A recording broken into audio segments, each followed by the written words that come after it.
Sepertinya Mimin salah pergaulan.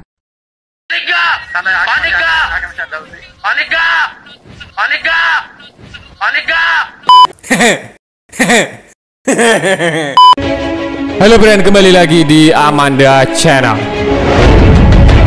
Salah seorang anggota DPR, Purnawirawan Mayor Jenderal TNI, geleng-geleng kepala dan bertanya, buat apa kita membeli tank raksasa di mana ada medan tempur yang dapat mengoperasikan tank Leopard Indonesia, friend. Seorang perwira tinggi bintang 3 memberitahu untuk menenteng satu unit Leopard dibutuhkan dana mahal karena begitu berat. Alhasil, friend, tank Leopard selama ini hanya menjadi pajangan di kandangnya di Bandung sana, praktis tidak pernah dan nyaris tidak pernah dipakai oleh TNI Angkatan Darat. Bisa kalian bayangkan, Indonesia mempunyai banyak tank Leopard, anggaran belanjanya juga besar, friend, tapi alhasil hanya dibuat pajangan dan buang-buang anggaran. Bagaimana menurutmu terkait hal ini? Silahkan adu bacot di kolom komentar.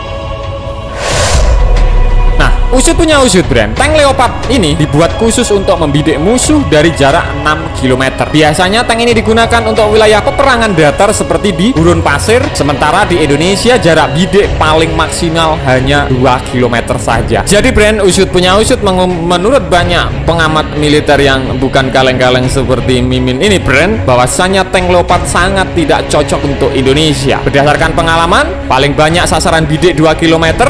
Mengapa? Karena kondisi geografis Indonesia, misalnya di Jakarta, tidak ada beda yang langsung dilihat secara lurus dengan jarak 6 km karena dihalangi gedung, rumah, dan lainnya. Kalau tank itu dibawa perang, malah jadi terbatas daya bidiknya. Tak hanya itu, tank Leopard yang memiliki kelebihan daya gempur ini bisa dioperasikan untuk penyerbuan cepat. Posisi tank pun dalam kondisi berjajar. Kalau di Indonesia, nggak ada tank lewat bisa berjajar 4 di kanan 4 dan di kiri 4. Yang ada tank kita kalau jalan berbaris satu demi satu. Nah, minusnya tank Leopard yang dibeli mahal-mahal dari Jerman ini, brand, bobotnya. Bobot tank Leopard juga jadi masalah tersendiri di Indonesia.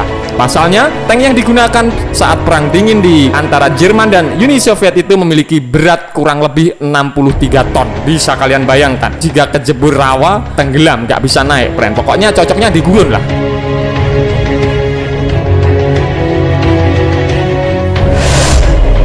Kalau di Indonesia, tank mau bergerak ke Bogor, Bandung tidak bisa. Struktur tank ini bukan untuk wilayah pegunungan ataupun hutan. Apa jalanan kita sanggup menahan beban 63 ton? Ini yang harus dipertimbangkan menurut pakar militer, brand. Nah, usut punya usut, brand. Jadi, brand, membeli alutsista itu tidak segampang kamu ngoceh, brand. Pokoknya ribet, harus disesuaikan dengan geografis Indonesia.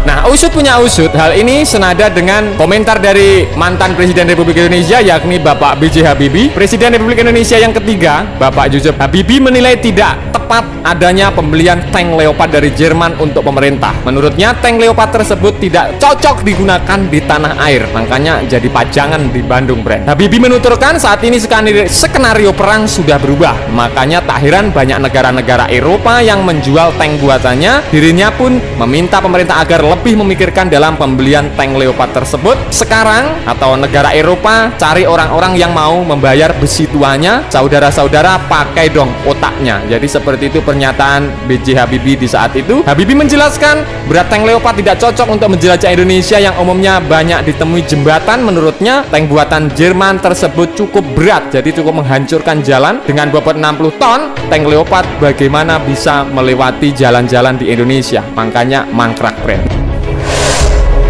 Nah, brand, itu tadi pembahasan admin seputar pakar militer yang bukan kaleng-kaleng menilai pembelian tank Leopard Indonesia hanya membuang duit atau membuang-buang anggaran yang sekarang hanya menjadi pajangan. Apakah kalian sependapat atau tidak? Banyak pakar militer yang mengatakan hal seperti itu, brand. Silahkan baku hantam di kolom komentar.